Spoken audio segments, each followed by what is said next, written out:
On est en live. Bonjour à vous, bonjour à tous, bienvenue sur Parole d'honneur, PDH pour les intimes.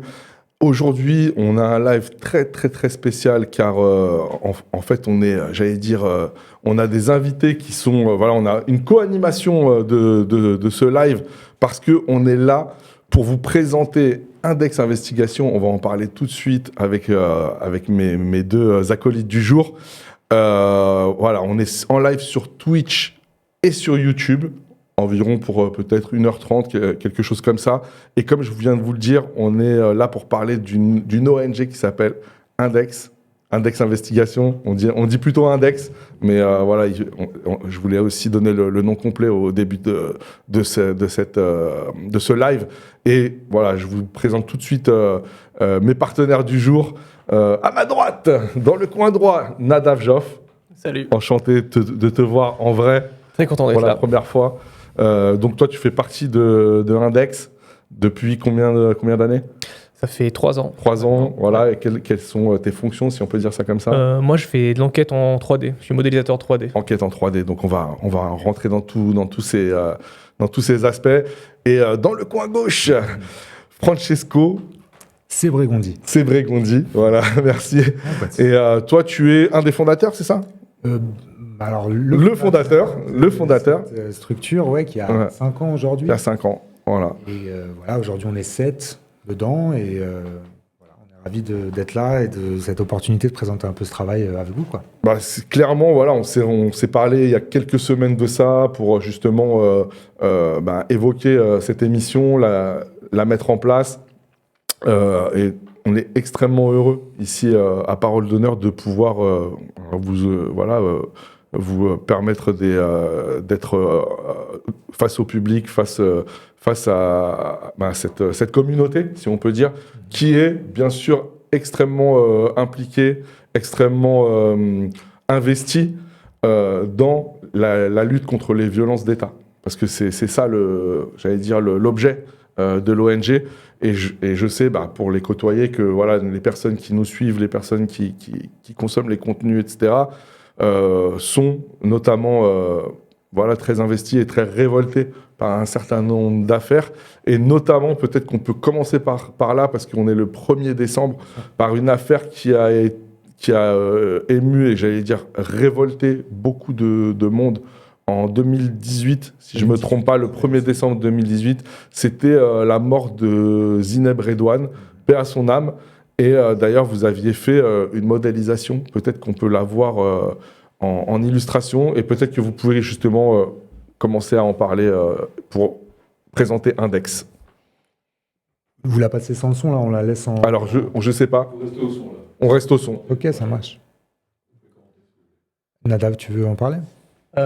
Oui, donc l'enquête sur la mort de Zineb Redouane, ça faisait partie des premières enquêtes d'Index, au moment où Index était encore incubé dans une agence qui s'appelle Forensic Architecture, qui est basée à Londres, où Francesco du coup a travaillé. Et donc c'est une enquête qui revient sur les circonstances de la mort de Zineb Redouane pendant une manifestation, plutôt une fin de manifestation de Gilets jaunes à Marseille, où un CRS a utilisé un lanceur de grenades lacrymogènes en direction du bâtiment où Zineb était à la fenêtre en train de fermer sa fenêtre. Elle est morte du coup des suites de ses blessures le lendemain. Et de là s'ensuit du coup un scénario assez classique, on va dire, et qui est assez emblématique de ce qui se passe avec les violences policières. L'affaire est confiée à l'IGPN.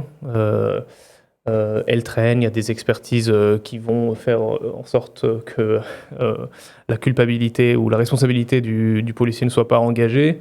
Et dans tout ça, sans revenir, on pourra parler plus des détails de l'affaire, Index, du coup, a produit une enquête avec Disclose qui reprend les éléments du dossier, mais aussi des images où on voit le policier en question tirer et utiliser son lanceur de grenade, et donc de montrer que le tir n'était pas effectué selon le cadre légal dans lequel il devrait être effectué, notamment parce que c'est un lanceur, là je vous rentre dans le détail, c'est un lanceur qui était censé être utilisé pour 100 mètres, le bâtiment était à 30 mètres, et en fait il y a plusieurs éléments comme ça qui qui démontre que c'était pas utilisé dans le cadre de légitime défense. Ouais, qui constitue en fait la faute et même la dimension quasiment criminelle, quoi, on peut le dire, parce que là, du coup, au final, il y a la mort d'une personne. Et du coup, voilà, j'ai envie de vous poser la question parce que vous avez donc, j'imagine, passé énormément de temps à disséquer, à analyser, etc. Quel est le travail spécifique d'Index je me tourne vers toi, Francesco, justement sur une affaire comme celle-là. Ouais. Quelle est la plus-value par rapport à des reportages, par rapport à de la presse, etc., qu'apporte Index dans ce type d'affaires? Ouais, merci pour la question, parce que justement, ça touche un peu au cœur de notre approche, de notre démarche en tant qu'organisation, c'est de faire de la contre-enquête, spécifiquement de la contre-expertise. Là, vraiment, c'est un peu un exemple paradigmatique, au sens où il y avait ce rapport d'expertise balistique officiel, qui d'ailleurs avait été confié à un policier. Je crois qu'ils étaient 2 les auteurs, mais parmi eux, il y avait un policier, qui montre aussi un petit peu les biais de l'expertise officielle à qui ces affaires sont confiées, qui justement finissait par conclure que l'arme avait été utilisée selon les préconisations en vigueur dans la police nationale. C'était la formulation exacte, et donc c'est une façon de dédouaner la responsabilité du policier. Et c'est ça qui finit par fuiter dans la presse, et c'est ça qui est repris, parce que c'était une affaire médiatiquement très importante, qui va être relayée dans la plupart des médias, c'est-à-dire une expertise établit que le policier n'était pas en tort. Mais le contenu du rapport, peu de journalistes vont véritablement se plonger dedans, ou vont simplement s'intéresser à la conclusion, en quelque sorte. Et notre travail, c'est justement d'essayer de venir contester ce sorte de monopole, on va dire, de la parole, de l'expertise, de l'autorité sur ces questions, aux structures existantes. C'est-à-dire, on s'est constitué avec une forme d'expertise collective, chacun avec une série de compétences, la modélisation 3D, il y en a qui viennent de l'architecture, de l'art, d'autres des journalistes, des chercheurs, des juristes, et on met ça ensemble et on est en mesure de véritablement apporter une certaine expertise précise, rigoureuse et détaillée sur ces questions, et surtout indépendante. On pourrait dire scientifique. Bien sûr, scientifique, ça procède d'une démarche scientifique. Là, dans le cas présent, justement, c'est le manque de scientificité, le manque de rigueur scientifique, il était flagrant quand on se penche sur comment ce rapport a atteint ses conclusions. Et en fait, du coup, notre apport sur cette question, ça a été d'une part de reprendre les données de ce rapport et de montrer par la modélisation 3D de comment ça s'est passé que la conclusion était absurde et que justement, au contraire, on ne pouvait que retenir la faute d'un geste comme celui-ci. Et derrière, le fait de le montrer justement par la modélisation dans un format, nos rapports, en fait, on les fait souvent au format vidéo, donc ils deviennent assez accessibles en le faisant circuler comme ça. Là, on l'a copublié avec Disclose. Le rapport a fait un peu le tour de la presse à l'époque. Ouais, donc on peut le dire, on peut vous retrouver, et d'ailleurs on mettra les liens sur YouTube et sur Twitch, on peut vous retrouver notamment sur Instagram, on peut vous retrouver sur YouTube, donc c'est index.ngo, si je ne me trompe pas, et aussi sur Twitter, je crois. Enfin, bien X, sûr, ouais. Voilà, enfin sur les réseaux en général, et vraiment, voilà, je vous invite à aller vraiment consulter à aller consulter les contenus d'Index. Notamment, là, vous avez pour justement la campagne de financement, car je le rappelle, nous sommes au cœur de votre campagne de financement qui a lieu jusqu'à la fin de l'année. C'est ça. Et donc, l'objectif, c'est que vous essayez de récolter environ 50 000 € pour le fonctionnement, tout simplement, de l'ONG, quoi. Soyons très clairs. Voilà, vous avez besoin de cet argent pour continuer à faire ce travail dans des bonnes conditions. Dans des conditions tout court, ouais, c'est un peu... Dans des conditions tout court, alors. Bien sûr, ouais. Et donc, je te laisse poursuivre, je m'excuse de t'avoir interrompu, mais... sur étant donné qu'on est le 1er décembre, effectivement, étendons-nous un petit peu dessus. Ce rapport, donc après, il n'a pas non seulement circulé dans la presse, mais... l'affaire, en fait, elle est encore ouverte à l'instruction, si je ne me trompe pas. En tout cas, le policier a été mis en examen très récemment, en 2023 ou 4, je crois. 24, je pense. Ouais, c'est ça. Donc ça veut dire 6 ans après les faits. Ouais. C'est ouf. Et en fait, c'est ouf. C'était aussi une première... l'IGPN, après que nous, on ait publié ce rapport, avait fait un rapport interne qui s'appuyait sur le nôtre, et au bout du compte, le rapport de l'IGPN conseillait des sanctions pour le policier. Et c'est là où le directeur général de la police nationale est intervenu pour ne pas suivre les recommandations de l'IGPN et exiger que le policier ne soit pas sanctionné. Mais pour dire, dès le début, là, on commençait à avoir un petit peu de reprise institutionnelle, et par une structure à laquelle on ne s'attend pas forcément. C'est-à-dire que l'IGPN s'intéressait quand même au travail qu'on avait fait, et dans ce cas présent, avait émis un avis. Ouais. Voilà. Donc, ce que tu es en train de dire, c'est que l'IGPN, même si, avec toutes les limites de l'IGPN, c'est-à-dire que ce n'est pas une institution indépendante de la police, c'est une composante de la police, avait quand même donné crédit au travail. C'est ça que tu es en train de dire? Exactement, mais aussi... Mais n'a pas été suivi au plus haut niveau. Voilà. C'est-à-dire que l'affaire était tellement flagrante, en fait, que... voilà. Même l'IGPN, en quelque sorte, ne pouvait faire autrement que recommander des sanctions pour un geste comme ça. Et malgré tout, ça n'a pas été suivi derrière par le simple fait que le directeur de la directrice de l'IGPN, c'est le directeur de la police nationale. Ouais, non, mais pour moi, je trouve que c'est hyper important de bien insister sur ce point-là, parce que justement, quand on parle de violence d'État, il faut bien savoir de quoi on parle. Tu vois, c'est vrai qu'il y a des concepts un petit peu comme ça qui sont manipulés par tout le monde. Hein. Les violences systémiques, les violences d'État, la dimension structurelle, etc.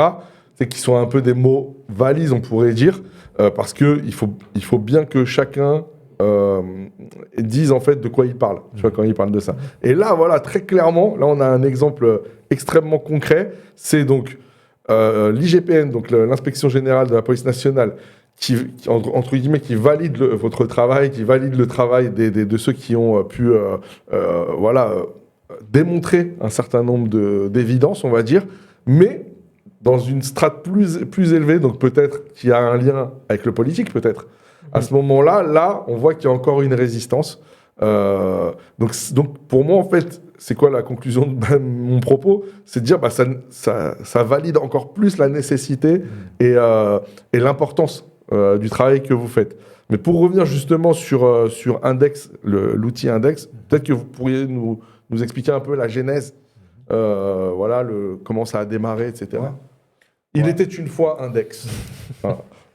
Ouais, il était une fois Index. Du coup, j'explique un petit peu. Ouais. T'en parlais, c'est-à-dire qu'il y a eu... On a fait 2 enquêtes dans le contexte français. Celle sur les circonstances de la mort d'Adama Traoré en premier, et ensuite celle sur la mort de Zineb Redouane, à une phase un peu justement de démarrage, de préfiguration du projet, où on était encore en quelque sorte incubé au sein d'un laboratoire plus grand qui s'appelle Forensic Architecture, qui s'appelle Forensic Architecture. Forensic Architecture. C'est architecture d'investigation. D'accord, ok.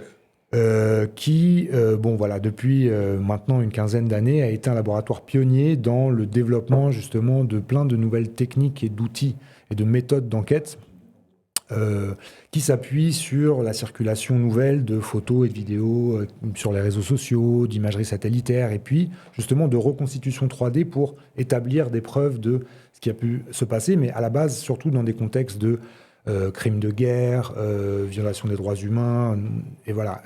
Dans ce cadre-là, l'origine du projet, ou en tout cas de ces outils, des méthodes qu'on utilise, c'est vraiment des enquêtes sur les opérations israéliennes, les opérations militaires israéliennes à Gaza ou en Cisjordanie, sur lesquelles on a beaucoup fait justement ce genre de rapports et au format vidéo et autres, qui essayait, d'informer sur la réalité de ce qui se passait, et aussi de présenter des rapports de preuves dans différentes cours internationales, donc à la CPI, etc. Et donc, je ne vais pas m'étendre, là, aujourd'hui on parle plus spécifiquement d'Index, mais effectivement, Index est né un peu comme une extension de ce projet international dans le contexte français, dans l'idée de mobiliser ces outils, ces techniques et ces savoir-faire, on va dire, pour traiter d'un problème assez fondamental dans le contexte français, qui est celui des violences policières et de l'absence d'une forme d'investigation indépendante et de contrôle en quelque sorte de ce qui s'est passé, de ce qui s'y passe dans ce contexte-là. Et donc, voilà, en 2020, il y a eu le meurtre de George Floyd, et il y a eu le pendant français qui étaient les manifestations lancées et appelées par le comité Adama. Tout à fait, oui. Avec cette grande manif qui avait eu lieu devant le tribunal porte de Clichy, qui a été un acte assez fondateur sur cette question-là, quoi. Eh ben, pour te dire, c'était vraiment dans la foule où j'étais aussi que je me suis dit, non, là, en fait, c'est le moment d'un peu du déclic de dire on va essayer de faire quelque chose autour de Il y en a marre, comme dirait l'autre. Cette question-là, enfin, il y a beaucoup de gens qui en avaient marre à ce moment-là et qui l'exprimaient très fort. Et il s'agissait de voir qu'est-ce qu'on peut mettre en quelque sorte sur la table pour agir dessus. Et donc, c'est aussi pour ça qu'on a commencé par le cas Adama. Et puis, en fait, voilà, très vite, étant donné qu'on est encore aujourd'hui la seule structure qui se propose de travailler, de produire de l'expertise indépendante, de l'enquête indépendante sur des cas de violences policières de façon accessible à toutes et tous, toutes les familles de victimes, ben, très vite, on a été extrêmement sollicité. Sollicité, bien sûr. Et on a bien vu qu'on essayait, en tout cas, tant bien que mal, de remplir un vide énorme, entre guillemets, sur ce manque, voilà, sur ce besoin d'enquête. Et donc, justement, vous avez été sollicité. Est-ce que tu voulais rajouter quelque chose par rapport à cette genèse, même si toi, tu es arrivé un peu après, mais justement, c'est intéressant aussi d'avoir le regard d'une personne, parce que je pense qu'on t'a raconté, ou que tu as toi-même observé cette naissance et puis cette évolution. Bah, je pense que aussi rappeler que dans le contexte 2020, il y avait aussi les Gilets jaunes. Et là aussi, du coup, il y a eu une surexposition des violences policières dans les médias, qui était jusqu'alors réservée, disons, au quartier et ceux qui y habitent. Et du coup, la profusion d'images qui est apparue au moment des Gilets jaunes, ça aussi, c'est quelque chose dans lequel Index s'inscrit dans ce contexte-là. Et il y a eu plusieurs cas de violence dans le cadre de manifestations, avec Zineb Redouane, mais Jérôme Rodriguez aussi, Gabriel Pontonnier, qui ont suivi. Donc je pense ça pour le contexte. Le deuxième nom que tu viens de citer, c'est celui qui est en lien avec l'histoire du film. C'est ça ? Ouais, c'est ça, le dossier 137, qui est inspiré de sa blessure. D'accord, ok. Ouais. Voilà. Je t'ai coupé du coup. Regardez le chat, j'étais perdu. Non, mais en fait, Psartek la coupe d'Adam, c'est ça qui t'a déconcentré. Bien sûr. Bah oui, c'est Psartek la coupe. Il y en a qui prennent ça pour une insulte. Je sais pas si t'as la rêve. Non, là je suis très content. T'as pas la rêve. Venant de ce camarade aussi. C'était un mec du RN qui disait ouais, j'ai vécu des agressions quand j'étais jeune. Il y a un mec un jour qui m'a dit Psartek la coupe. Et bref. Du coup, on revient justement sur ce que tu disais juste avant, Francesco, sur le fait que le début de votre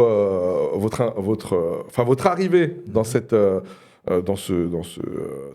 travail, enfin le début de votre travail dans ce domaine a donc répondu à une attente, d'accord, a répondu à une attente comme tu l'as dit, et du coup a généré des demandes, parce que c'était quand je t'écoutais, je me disais alors du coup ça se matérialisait comment, ce sont les familles qui venaient vers vous, ce sont les avocats, comment ça se passait? Bon, tu ne me contrediras pas sur ça, la mobilisation, le mouvement d'engagement contre les violences policières, il y a un moteur principal, c'est les victimes, les familles de victimes et les comités. Évidemment. Ça reste, c'est le cas. En France, c'est évident. Un élément cardinal, comme on dit. Sans ça, il n'y aurait pas de Bien sûr. on n'en parlerait pas. Et c'est toujours, en quelque sorte, les familles et les comités qui sont au centre. Nous, on s'est conçu comme un outil à la disposition justement d'une mobilisation qu'on voyait déferler et commencer à changer les choses par justement sa propre initiative. Et en quelque sorte, là encore, ce qui nous a...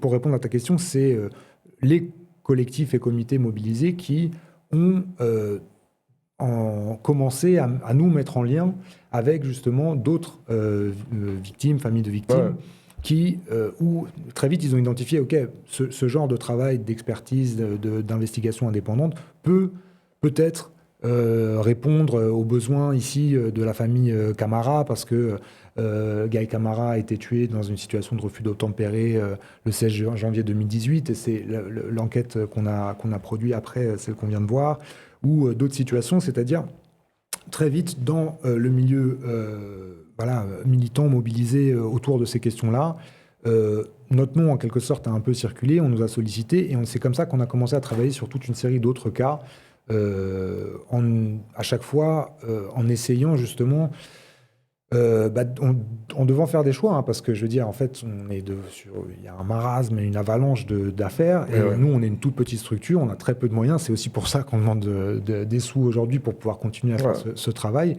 Mais il y a eu une période en 2017-2018, où là vraiment on a eu, suite aussi à la promulgation de l'article 435-1 du Code de sécurité intérieure, c'est vrai qu'on a eu vraiment une explosion des crimes policiers, hein, on peut le dire comme ça.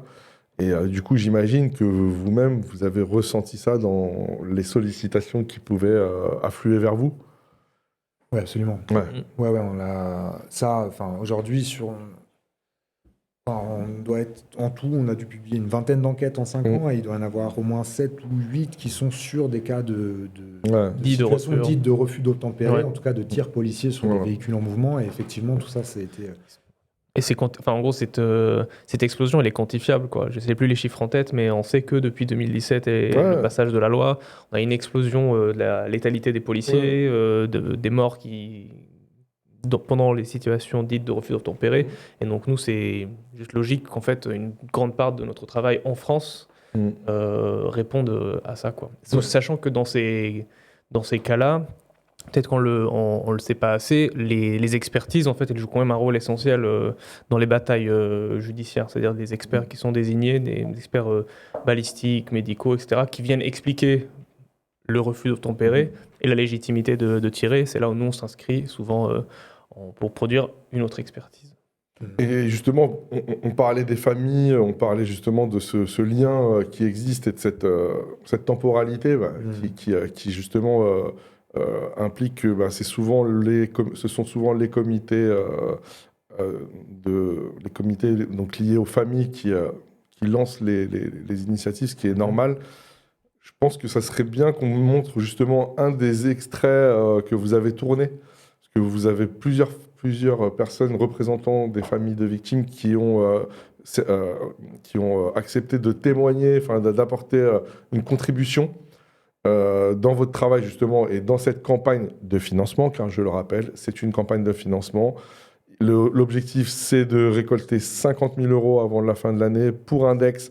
Pour continuer à enquêter, Index a besoin de vous et il faut les soutenir jusqu'au 31 décembre. Soutenir.index.ngo. Et moi, ce que je proposais, c'était que peut-être qu'on voit l'extrait avec Hichem El Khalfaoui, que je salue. Je sais qu'il regardera cette vidéo. Bien sûr, la famille El Khalfaoui, toutes les familles de victimes qui ont été endeuillées justement par justement cette tragédie qui est un tir policier ou d'autres choses qui ont entraîné des blessures ou des décès dans le pire des cas. Et bien sûr, cette émission, elle leur est entièrement dédiée. Vraiment qu'ils reposent en paix pour ceux qui ne sont plus là, qu'ils pensent leur plaie pour ceux qui sont là. Je pense bien sûr à mon frérot Nordine, pour lequel vous avez également fait un travail, Nordine et Meryl, cette affaire incroyable de Stein. Mais tout de suite, on voit l'extrait et on écoute Hichem El Khalfaoui de la fondation, de l'organisation Save, Stop aux violences d'État. C'est Samia et Hicham, un frère et une sœur, un père et une tante de Souheil El Khalfaoui, tués par un policier, tués par la police en 2021, en août 2021 à Marseille. Et l'affaire est encore en cours avec des choses hallucinantes et je crois qu'il les évoque dans la vidéo. De Souheil qui a été tué par un policier stagiaire à Marseille le 4 août 2021 lors d'un, qu'on peut appeler un refus d'obtempérer. Donc dans l'affaire de Souheil, c'est un peu comme dans toutes les affaires. Il y a eu un classement sans suite en décembre 2021 et on s'aperçoit à la suite de ce classement sans suite que les vidéos ont disparu. En fait, qu'elles n'ont pas été exploitées. Et là, du coup, donc avant de se constituer partie civile, on s'est rendu compte que l'enquête avait été bâclée. Et du coup, à ce moment-là, on s'est dit, il faut qu'on trouve un moyen d'essayer de reconstituer ce qui s'était passé. C'est là où votre travail, nous a beaucoup aidé, c'est qu'en fait, en vous donnant les éléments matériels qu'on avait, vous avez construit une simulation qui n'était pas du tout celle qu'on pensait, en tout cas celle que vous estimez la plus probable. Et on s'aperçoit du coup que les déclarations du policier, elles sont impossibles. Là, en fait, il y a quelque chose, une version qu'il va devoir contester. Et je pense que ça va être assez compliqué. Et là, on attend une expertise judiciaire sur votre expertise pour voir ce que la juge va en dire. Et ça, c'est le prochain épisode. Il y a un point commun entre Souheil et toutes les autres affaires, c'est la lenteur judiciaire, la nonchalance.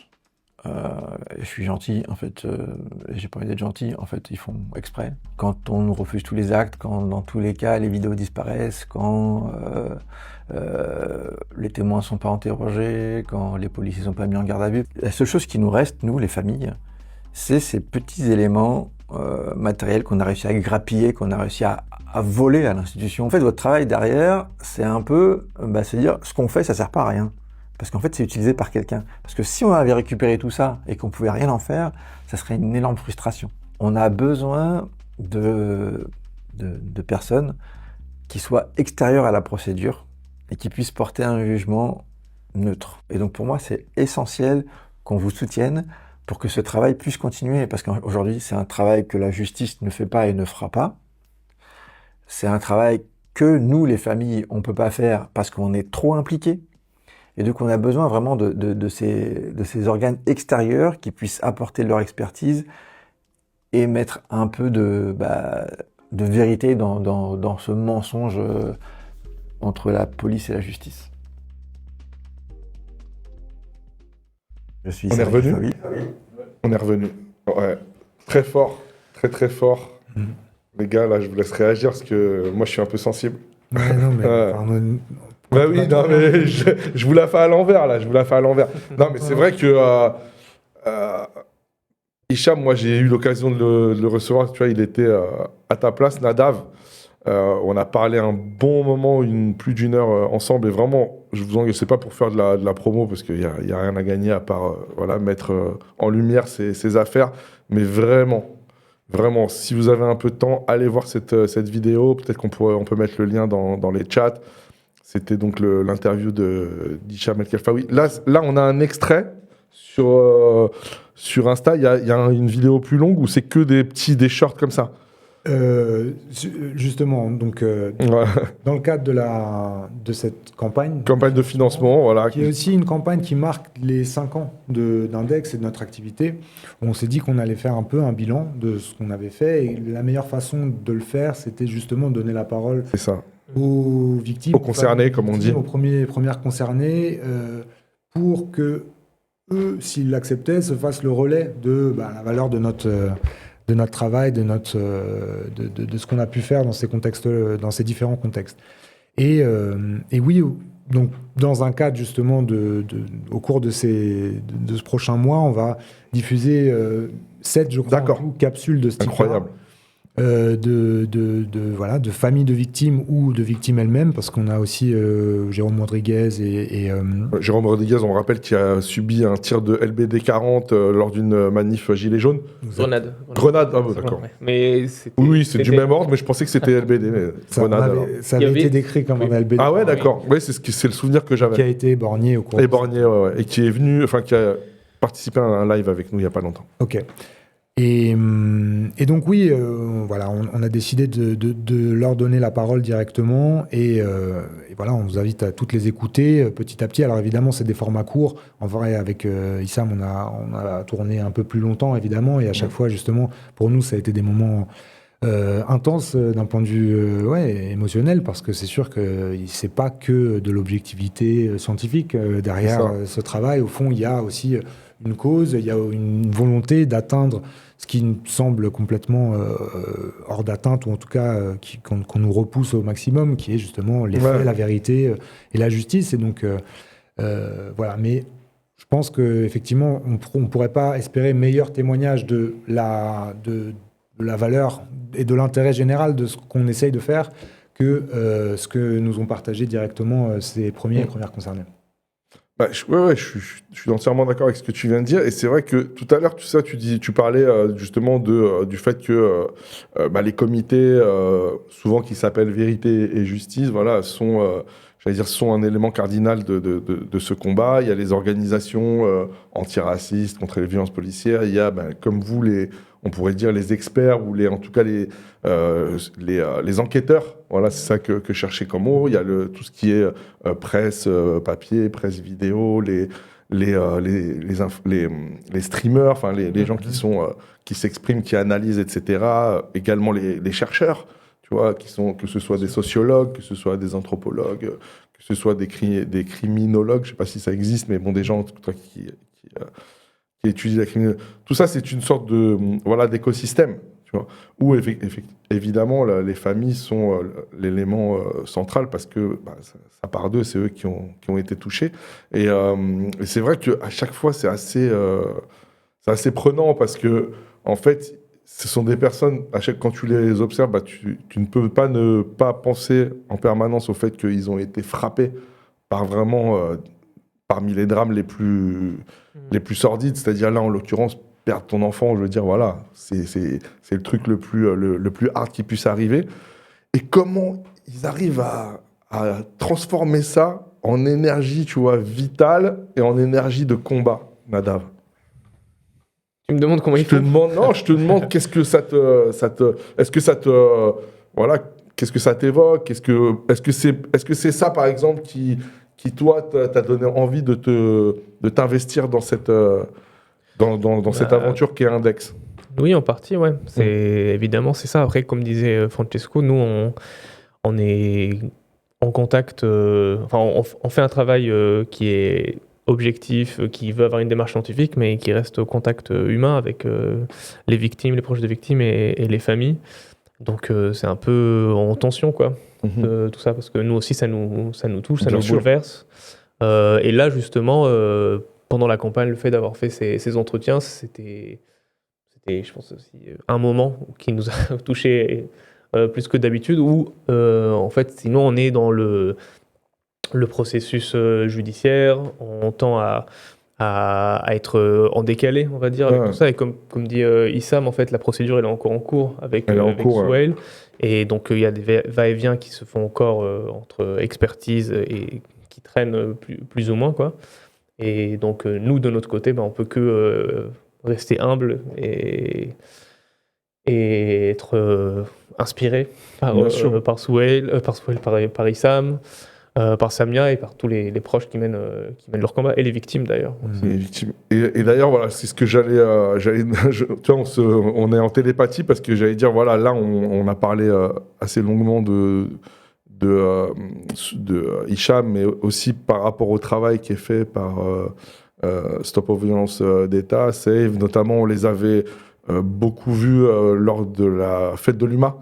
Récemment, ils ont organisé pas mal de discussions. Voilà, il y a un travail assez particulier et assez novateur, je trouve, par cette organisation. Voilà, nous, on a assez régulièrement l'occasion soit de travailler, soit de les recevoir. Je salue au passage Yessa, qui, je n'en doute pas, est derrière son écran. On l'embrasse. Et peut-être, voilà, mais il y a d'autres familles, d'autres comités, d'autres manières de travailler, d'autres manières de traiter la situation. Et par exemple, j'apercevais sur les images Assa Traoré, notamment. Donc peut-être qu'on pourrait aussi montrer son... Alors la capsule spécifique avec Assa, elle n'est pas encore sortie. Elle n'est pas encore sortie. Ah d'accord, c'était un montage là. Cette semaine, justement, ça c'est un peu notre vidéo de campagne. On a pris quelques extraits de tous les enregistrements qu'on a fait avec les différentes personnes qui sont venues nous parler de tout ça. Là, on aperçoit Christelle Vendero-Bico de la famille de Louise Bico. Louise Bico, ouais. Mais donc, si vous suivez les comptes d'Index, j'espère que vous le faites déjà, et si ce n'est pas le cas, allez-y. Allez le faire immédiatement. Voilà, les différentes vidéos, capsules de témoignages de ces personnes vont apparaître au fil des semaines là, qui vont venir. Ouais. D'accord, ce qu'on fera à la fin de l'émission, on passera le petit montage pour Pour terminer, ouais, voilà, si vous voulez bien, comme ça permettra de terminer cette émission. Je rappelle, je vous avais dit les gars, je rappelle qu'on est au cœur d'une campagne de financement pour Index. Voilà, jusqu'au 31 décembre, il faut soutenir Index, tout simplement en faisant un don. Rappelez-moi, soutenir.index.ngo. Et donc, il y a des... Enfin, j'allais dire... Ça se matérialise comment? C'est-à-dire, si quelqu'un clique dessus, après, il choisit la somme, on lui propose des sommes. Il y a des sommes proposées, mais effectivement, chacun est libre de faire ce qu'il peut, ce qu'il veut. Et voilà, en fait, il n'y a pas de petits dons. Non. Pour nous, c'est très important d'ailleurs d'avoir une base de donateurs et de donatrices large. C'est-à-dire qu'on préfère avoir 10 000 personnes qui donnent 5 € idéalement, plutôt que quelques gros donateurs et donatrices. Blindés. Voilà, parce qu'en fond, c'est aussi un mandat, en quelque sorte, citoyen, on peut l'appeler comme ça, voilà. Aujourd'hui, on est beaucoup à constater qu'il y a un défaut structurel de ce type d'enquête et d'expertise indépendante sur ce sujet. Malheureusement, on n'a pas de solution toute faite. Et donc, bien sûr, on pense qu'il faudrait une transformation radicale des institutions en place aujourd'hui. Mais tant que c'est pas accessible, c'est important que des organisations de la société civile s'emparent de sujets et essayent de travailler sur ça. Mais il faut bien comprendre que nous, on peut faire ce travail, on peut faire ce travail que grâce à des dons et des financements. Je veux dire, peut-être qu'il faut qu'on insiste sur ce point quand même. Insistons. On a décidé, depuis le début, de jamais demander de rémunération de la part des familles victimes qu'on accompagne. À la différence des avocats qu'on paye, que les familles trouvent moyen pour payer, quoi. Ouais, qui ont leurs honoraires, quoi. Voilà. Après, tu peux, voilà. Bien sûr, tu peux aussi faire. Non, bien sûr, ça dépend de. Pro bono, mais ça, voilà. On va dire que là, c'est tout à fait, j'allais dire, classique que les avocats soient rémunérés dans ce type d'affaires, quoi. Et donc, voilà, on est parti peut-être un peu naïvement, peut-être un petit peu comme ça, avec une idée que, en fait, ce qu'on fait, ce qu'on essaye de faire, ça concerne tout le monde, et donc on essaye de le faire financer par tout le monde. Donc du financement participatif, et aujourd'hui, une partie conséquente de notre budget, c'est des fondations qui soutiennent notre travail.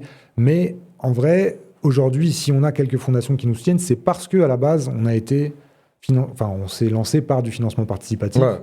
Parce que c'est ça qui permet ensuite d'aller voir des structures, des fondations qui ont un peu plus d'argent, de dire, regardez, on a une communauté. 35, 50 000 € par justement une communauté, c'est-à-dire des gens qui expriment par un geste très clair un besoin de quelque chose, vous devez suivre derrière, quoi. Et en fait, c'est fondamental pour nous de renouveler en quelque sorte déjà on a besoin de cet argent, mais derrière, en quelque sorte, il va être, on espère, doublé ou amplifié par des structures qui vont reconnaître là-dedans une initiative à soutenir, parce que beaucoup de gens vont justement la soutenir par des dons. Nadav, j'aime bien embêter Nadav à chaque fois. J'ai rien à rajouter. Est-ce qu'on peut revenir sur justement sur soutenir tout ça, sur la barre avec la somme? Voilà. Donc du coup là aujourd'hui, donc je rappelle, cette campagne elle est jusqu'au 31 décembre, ce qui ne veut pas dire qu'après on arrête. Hein. Non. Et donc là on parle de dons ponctuels, de dons réguliers. Comment ça se passe? Les deux. Les deux. Donc on peut soit faire un don ponctuel. Par exemple, voilà, je vois 200 €, soit 68 € après impôt, parce que bien sûr, voilà. Vas-y. Ah bah, ok, je vais le dire, mais non, mais c'est important parce que avant la fin de l'année, il y a pour ceux qui peuvent, qui payent des impôts, il y a une possibilité de déjà pour ceux qui payent des impôts.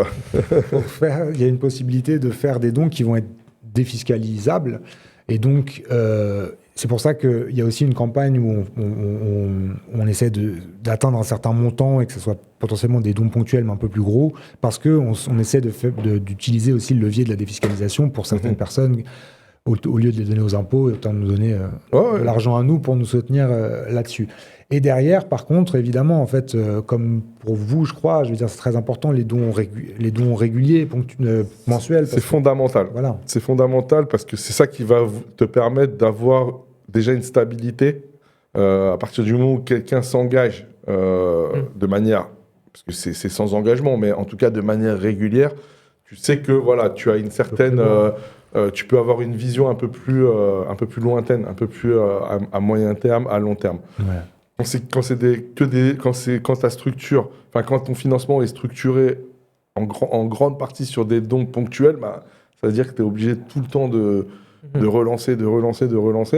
Et ça prend de l'énergie, quoi. Ça prend de l'énergie, tout simplement. Donc, après, chacun, voilà, la personne derrière l'écran, bah, c'est elle qui choisit qui elle va soutenir, selon quelle modalité et avec quel effort elle peut consentir. On sait très bien que dans nos milieux, voilà, on a beaucoup de gens qui sont assez modestes, qui ont des situations assez modestes. Ça va être des étudiants, ça va être des travailleurs précaires, ça va être voilà, des gens qui sont... mais il y a aussi des gens qui ont des sous, hein, tant mieux, tu vois, mais il y a quand même beaucoup de gens qui sont pas, tu vois, hyper blindés, on va dire, mais qui ont envie de s'engager, tu vois. Et je trouve que, voilà, des combats comme celui-là, pour moi, c'est une manière hyper utile, j'allais dire même d'un point de vue militant. C'est-à-dire de dire, voilà, je donne un peu de sous, même j'ai 5 euros par mois, même j'allais dire même 1 euro par mois, tu vois, nous on le disait sur PDH, on disait voilà, même 1 euro. C'est 1 euro, c'est génial. La team, moi je dis la team 1 euro, c'est la famille, tu vois. Parce que c'est vraiment les gens qui disent vraiment, j'ai pas d'oseille, mais j'ai envie de donner quelque chose, j'ai envie de poser un acte, et c'est un acte aussi pour la personne elle-même. C'est-à-dire tu vois, de pas être juste entre guillemets, le miskin, tu vois. C'est de poser un acte qui fait que tu deviens un acteur du changement. Un acteur du changement. Voilà, moi, c'est comme ça que je vois les choses. Et donc, c'est pour ça que vraiment, j'incite les gens à s'engager donc, dans votre campagne, même de manière très modeste. Après, si c'est de manière plus conséquente, moins modeste, c'est génial. Et c'est génial que ce soit modeste ou moins modeste, Nadav. Et aussi, j'ajoute à ça, pour ceux qui sont peut-être un peu plus matérialistes ou qui cherchent une idée de cadeau de Noël, on a aussi des t-shirts index qui vont bientôt être mis en ligne sur le site, bien sûr pour financer la campagne.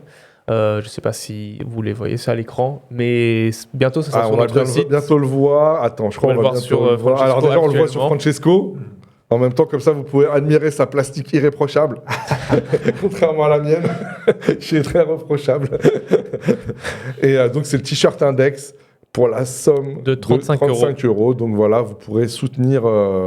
et en même temps, non, mais c'est plus voilà, la dimension matérialiste, bien sûr, tu vois, ça fait beau gosse et tout, mais c'est aussi un message.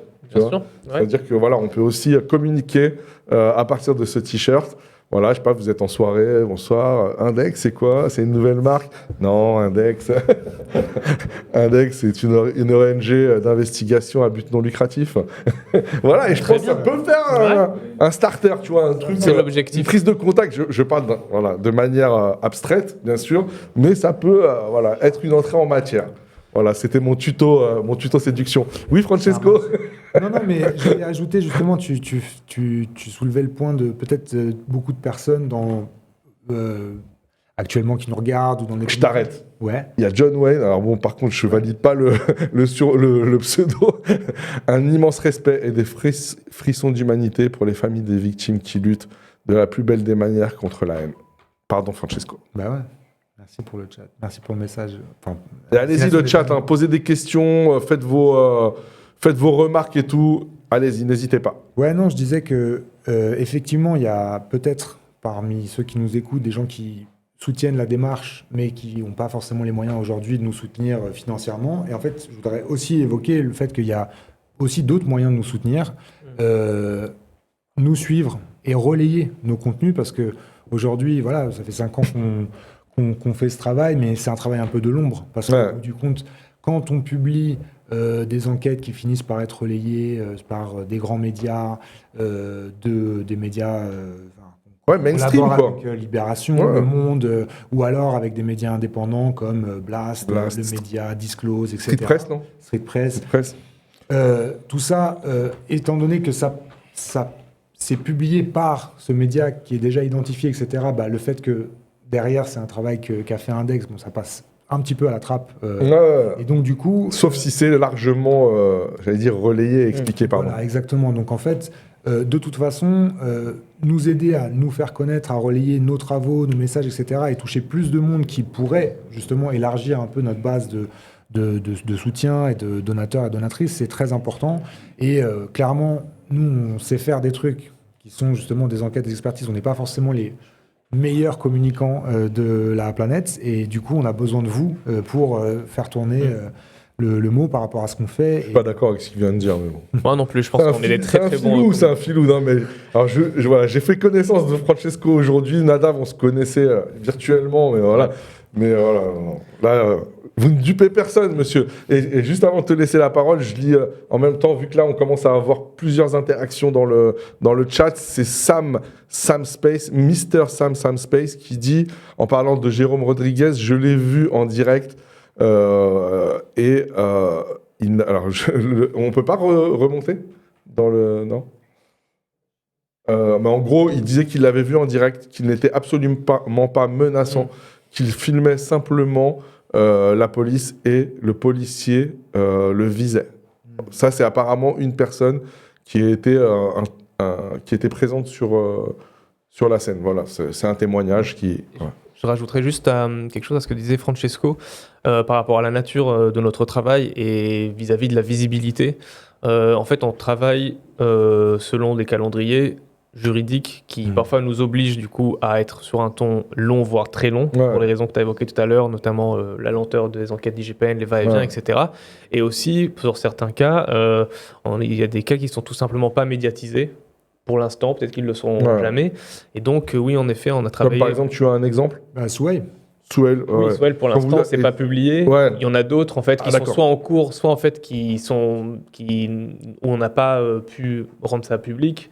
Mais du coup, il y a tout un travail de l'ombre, comme disait Francesco. Donc, en fait, il y a des enquêtes qui ne sont pas encore visibles du public. Et aussi, en fait, un autre aspect du travail, c'est qu'en fait, le travail qu'on fait aussi, on peut pas juste reprocher à la justice sa lenteur. En fait, le travail qu'on fait est aussi long.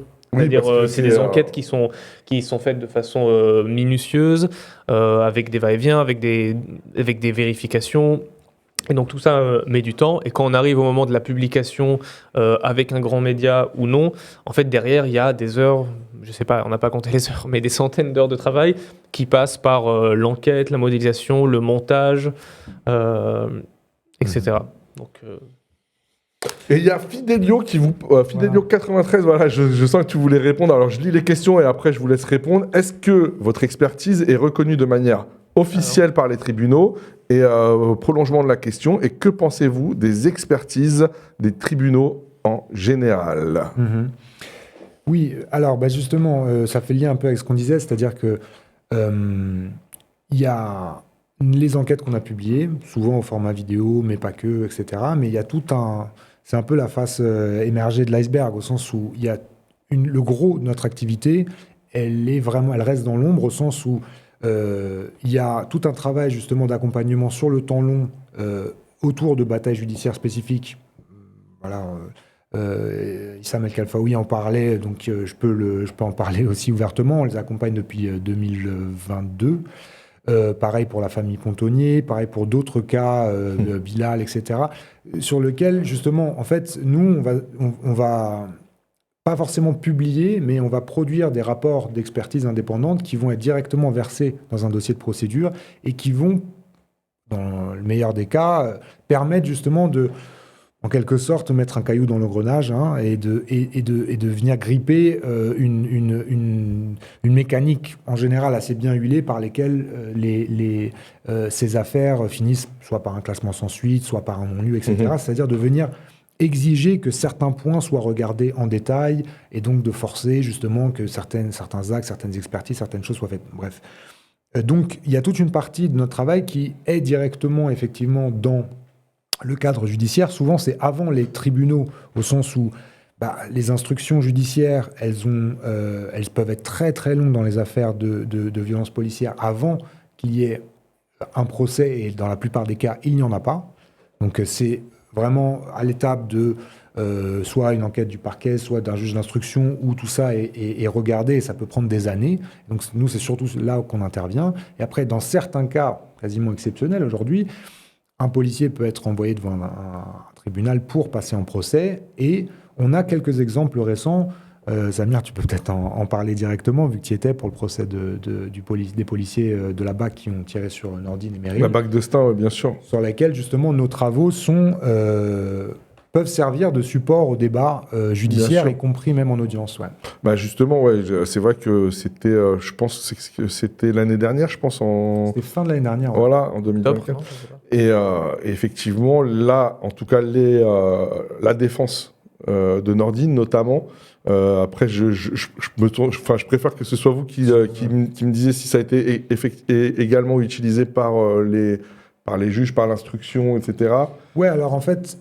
Alors, juste mais en tout cas, la défense, elle, s'est appuyée largement parce que, et c'est ce que je vous disais en off tout à l'heure, c'est pour ça qu'il faut jamais faire l'émission avant, parce que des fois, on a l'impression d'en avoir déjà parlé. C'est que, pour moi, ça a apporté une dimension fondamentale. Ça nous permettait de visualiser quelque chose qui était imaginé, on va dire. Dans l'affaire de Nordine et Meryl, j'allais dire, dans le malheur, ils ont eu la chance que ce soit filmé à partir d'une voiture notamment, et du coup avec des images très précises. Il y a eu aussi de la vidéosurveillance de ville, quoi.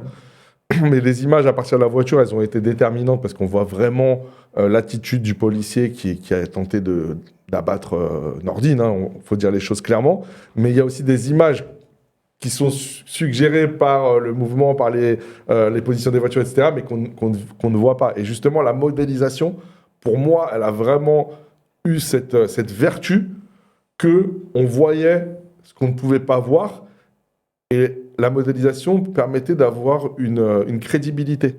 Vous voyez, c'était pas une hypothèse. C'était pas juste on peut penser que comme il est ici et que l'autre est là, non, c'est que là, la modélisation, en fait, elle nous permet presque de faire une rotation de la scène et d'avoir, alors je sais pas quel est le pourcentage, à combien vous évaluez le pourcentage de crédibilité, ou je sais pas comment vous appelez ça, mais en tout cas, là, ça a eu un poids, ça je l'ai vu, j'y étais.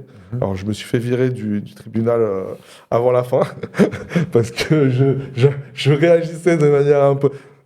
Sans parler, hein, mais juste mes gestes ont exaspéré la juge. Et je pense que bon, peut-être qu'elle veut peut-être savoir qui j'étais. Et du coup, de la partie du procès que j'ai vu, voilà, j'ai pu constater que le travail d'index était non seulement utilisé, mais qu'il avait un impact et, j'allais dire, je ne sais plus comment dire, fait loi, là, il y a un truc...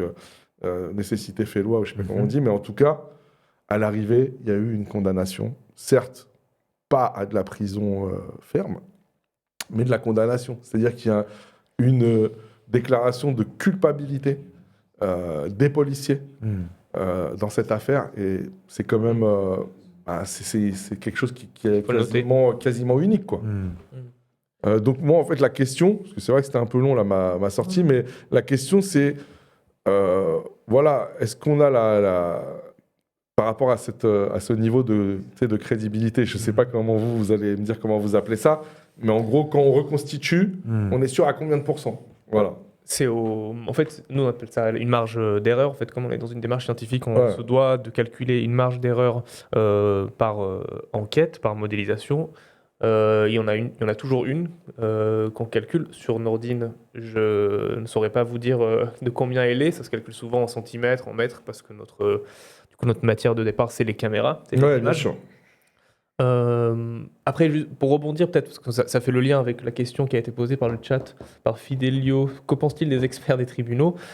En fait, là, on va pas se prononcer sur les experts, mais en tout cas, nous, à travers plusieurs enquêtes, on a pu constater la qualité de travaux de certains experts qui sont appelés par les policiers. Je pense notamment au cas de Gabriel Pontonnier, ou de Adam et Ryan, ou de Bilal. En fait, et là, le point commun de plusieurs de ces cas-là, c'est qu'en fait, il n'y a pas d'image. Et donc, nous, on peut faire des enquêtes où il y a des images, et c'est tant mieux parce que justement, ça nous permet d'être plus précis, de mieux comprendre la situation. Mais on peut aussi agir dans des cas, et en fait, ils sont hyper nombreux. Oui, les cas où il n'y a pas d'image. C'est la norme, quoi. Exactement. Là, en fait, Nordine, c'est hors norme. Exactement. C'est À ça. tout point de vue. C'est-à-dire que c'est Nordine, hors norme. Naël, L'attitude des policiers, elle est. Alors, je sais pas si elle est hors norme, par contre, mais en tout cas, elle est filmée. Ça, c'est sûr. Et du coup, comme ils ont survécu, ben voilà, il y a un sacré hic parce que d'habitude, là, j'endosse ma petite cape décoloniale antiraciste. D'habitude, les policiers se serrent les coudes. D'habitude, les policiers se mettent d'accord sur des versions. On l'a vu à de multiples reprises, et notamment dans cette affaire-là, mais également dans l'affaire de Eddy, par exemple, qui a pris, je crois, un LBD à Marseille.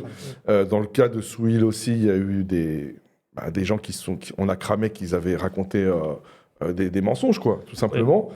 Donc, du coup, les images viennent, j'allais dire, de manière indiscutable, parfois, contredire. Contredire. Il faut les déchiffrer, il faut les utiliser, mais dans les cas où il n'y a pas d'image, du coup, souvent, on a donc une expertise qui vient consolider le récit du policier, comme dans les cas, par exemple, de Adam et Ryan, où en fait, on voit que la démarche scientifique, elle est mise de côté. Juste, si tu peux nous recontextualiser. Oui, alors...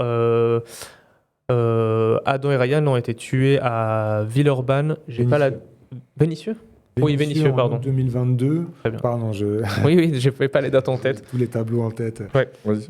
Ils ont été du coup tués par un policier sur un parking dans une situation dite par le policier de refus d'obtempérer.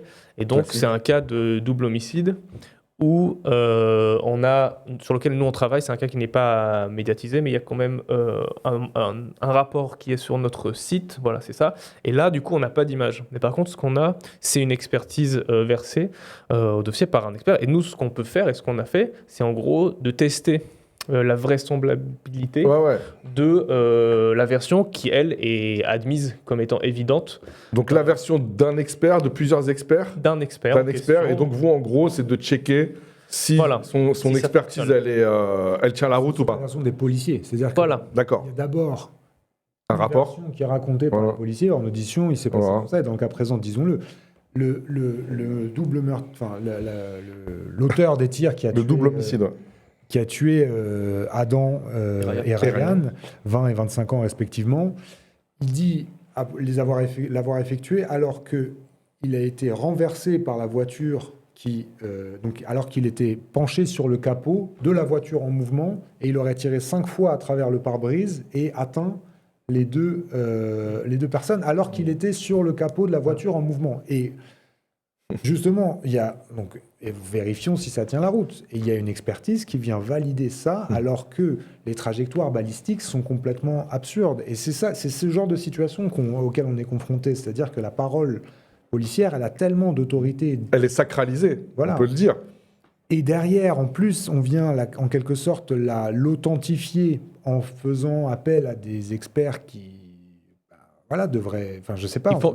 Qui font en fait le travail à l'envers, en quelque sorte. C'est-à-dire qu'il semblerait qu'ils partent de la parole des policiers pour voir comment ils peuvent raconter l'histoire.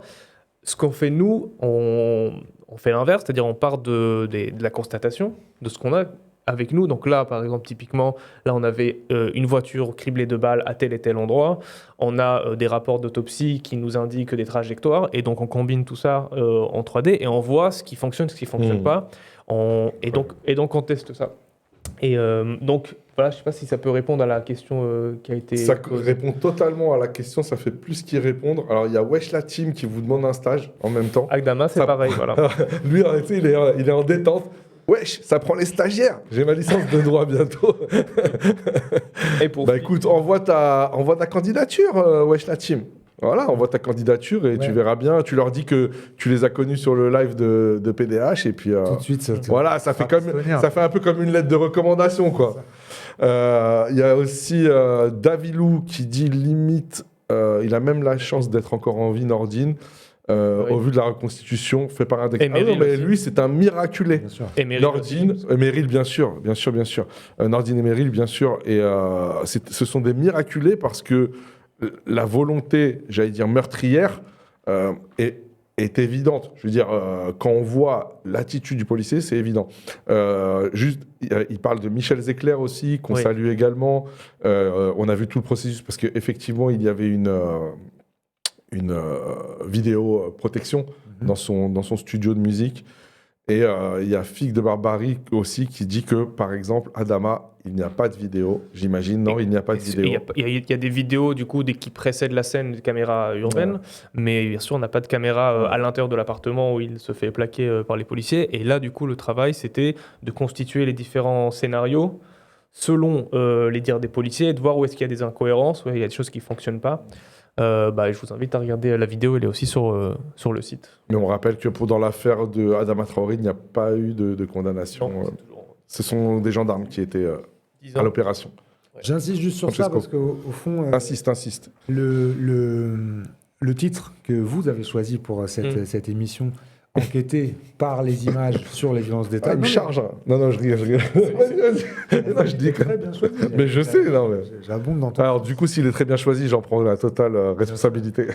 Non, parce que justement, en fait, effectivement, c'est une partie, peut-être une moitié des enquêtes qu'on fait vont justement essayer de s'appuyer sur les relativement rares sources de documentation quand il y a une vidéo, quand il y a justement la vidéo qui montre comment Nordine, son véhicule a été criblé de balles, quand il y a évidemment la vidéo du meurtre de Naël. On va s'appuyer sur ça parce que les vidéos seules ne suffisent pas. En fait, aujourd'hui, on sait très bien que quand elles circulent d'elles-mêmes, en quelque sorte, la recontextualisation qu'elles vont subir dans le cadre et judiciaire et médiatique va faire que, dans plein de cas, elles vont être vidées de leur contenu et la vidéo d'elle-même n'est pas une garantie qui va se passer. C'est-à-dire qu'effectivement, c'est une chance quand il y en a une parce qu'il y a beaucoup de cas où il n'y en a pas. Mais en soi, la vidéo seule ne suffit pas. Et donc, il y a besoin d'un travail qu'on essaie de faire, au même titre que d'autres médias indépendants sur ça, d'augmentation du récit qui est dans les images. C'est bien ça, augmentation du récit. Pour qu'elle puisse être derrière, que c'est des outils dans une arène où vont se décider des choses importantes. Mais il y a aussi un apport, je pense, je répète ce que tu dis, Nadav, une utilisation particulière des outils de la 3D, c'est justement celle de produire ces images manquantes, des fois. C'est-à-dire de venir, sur la grande majorité des affaires où on n'aura jamais d'images, venir interroger avec rigueur et minutie le discours des policiers ou en tout cas des responsables, pour demander des comptes, en quelque sorte. Parce que trop souvent, justement, on voit des récits qui sont pris comme argent comptant, là où il y a eu mort d'homme ou blessure, c'est le minimum de s'interroger sur véritablement ce qui a pu se passer. Je rajouterais, mais c'est peut-être où j'ouvre une porte, je ne sais pas où ça va nous mener, mais c'est toujours bien ça. C'est toujours bien, okay. Du coup, on est d'accord, il y a les cas où on a des images, il y a les cas où on a d'autres éléments qui viennent d'un dossier judiciaire, et en fait, on a des cas où on n'a rien, en quelque sorte. Et même là, ça nous intéresse d'essayer. Tu as un cas de figure en tête ? Alors, par exemple, l'année dernière, avec du coup 3 membres de l'équipe, on est allé en Kanaki pour enquêter. Donc, en fait, c'est suite aux révoltes de mai 2024, où il y a eu 14 morts en Kanaki. Il y avait un trou noir d'informations et on a décidé d'aller sur place pour enquêter sur les morts et plus particulièrement sur les 3 morts de la tribu de Saint-Louis. Et donc, à partir là, du coup, c'est un travail d'enquête on pourrait dire plus classique, d'investigation qu'on a fait. De témoignages. Exactement, de témoignages, de récolte de données sur place, donc avec des photos, des scans, des lieux où on... En novembre 2024, l'équipe, si on peut revenir juste avant, si ça ne te dérange pas. Ouais, ça fait un an, là. Voilà, en novembre 2024, l'équipe d'Index s'est rendue en Kanaki au lendemain d'un soulèvement qui a embrasé cette île du Pacifique, faisant 14 morts. Et donc, ça a abouti, ce travail-là, du coup, sur 3 militants indépendantistes kanak qui ont été tués. Le premier, c'est Victorin Ouamitan Dibanan, qui a été tué par une balle de sniper du GIGN à plus de 600 mètres. puis Samy et Joanne qui ont été tués 2 mois plus tard par le GIGN aussi pendant une opération encore floue dont on ne connaît pas les informations en pleine nuit. Une opération qu'on pourrait qualifier de coloniale, que je qualifierais de coloniale. Alors, en effet, et du coup, on est revenu avec cette matière-là et on a publié une enquête cet été avec Le Monde en 3 articles, mais qui intègre aussi de la modélisation 3D et des vidéos, des extraits de vidéos, de témoignages, d'entretiens qu'on a fait avec des habitants de la tribu Saint-Louis. Donc en fait, ça aussi, c'est un autre volet de ce qu'on peut faire. Donc on dit par l'image, mais en fait, on peut aussi produire des enquêtes. C'est un des éléments voilà. de votre travail, donc la modélisation. Là, tu nous expliques un autre, j'allais dire un autre étage de la fusée, si je puis dire, qui sont des enquêtes de terrain classiques, que tu as appelé classiques. Quel autre type de travaux on pourrait, j'allais dire, nommer dans le panel des actions que vous menez? Je pense que c'est quand même... on essaye... Étant donné qu'on a peu de ressources, au bout du compte, on va quand même toujours faire des choix sur où est-ce qu'on peut intervenir et on va quand même utiliser comme critère la question de est-ce que nous, Index, on va pouvoir véritablement apporter quelque chose sur ce sujet avec nos outils, avec nos méthodes. Donc même quand on va faire du terrain en Kanaki, au bout du compte, c'est justement parce que il y a une question qui est vraiment louche sur cette affaire, c'est-à-dire comment cette personne a été tuée ici, à 700 mètres, comment. Et donc en fait, il faut modéliser et se pencher sur les circonstances d'un point de vue spatial. On a besoin d'être sur place, de voir les gens, de savoir comment ils vivent, etc. quoi. Bien sûr, aussi pour ça, justement, expliquer un peu le contexte, parce qu'on a découvert et qui nous a beaucoup touché, parce que tu utilises le mot colonial. Je pense que justement, quand on fait l'expérience directe, effectivement, c'est le seul terme qui te vient en tête. On est en 2024, juste une mini anecdote, parce que, bref, dans le cadre de mon travail, j'étais en face d'une personne et qui réside en Kanaki. Et du coup, la personne me dit, elle parle, et elle me disait, j'habite dans le Pacifique, elle voulait pas nommer le lieu. Et puis au bout d'un moment, elle dit, bon, voilà, là je dois y retourner, c'est en Nouvelle-Calédonie. Et moi je lui réponds, ah, vous voulez dire en Kanaki? Et là, elle a levé les yeux, tu sais, et parce qu'elle était, on va dire, pas du côté de l'indépendance kanak, on va dire, pour dire les choses comme ça. Et c'était drôle de juste comment un mot pouvait générer une émotion chez la personne et une émotion hostile, quoi. Tu vois? Et pour moi, c'est ça, quand je dis que la dimension coloniale, c'est ça. C'est que on n'est pas dans juste du maintien de l'ordre. Il y a tout un historique, toute une histoire. D'ailleurs, je fais aussi de l'autopromo. On avait fait vraiment une vidéo assez intéressante sur PDH, sur la Nouvelle-Calédonie, qui avait été vraiment saluée par beaucoup de Kanaks, vous le verrez dans les commentaires, et justement qui expliquait toute cette histoire, vraiment depuis les tout débuts, parce qu'on est sur une colonisation de peuplement, jusqu'à la fameuse histoire de la grotte d'Ouvéa. Moi, un truc que j'ai appris il n'y a pas longtemps, je ne sais pas si vous aviez vu ce documentaire, j'ai un trou de mémoire, mais sur les 10, il y avait une autre affaire un guet-apens. Il y a un et sur le procès derrière.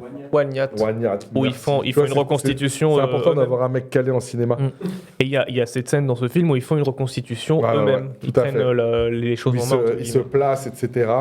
Et c'est juste hallucinant. Et là, on voit, et je pense que j'irai voir en rentrant, j'irai voir cette vidéo.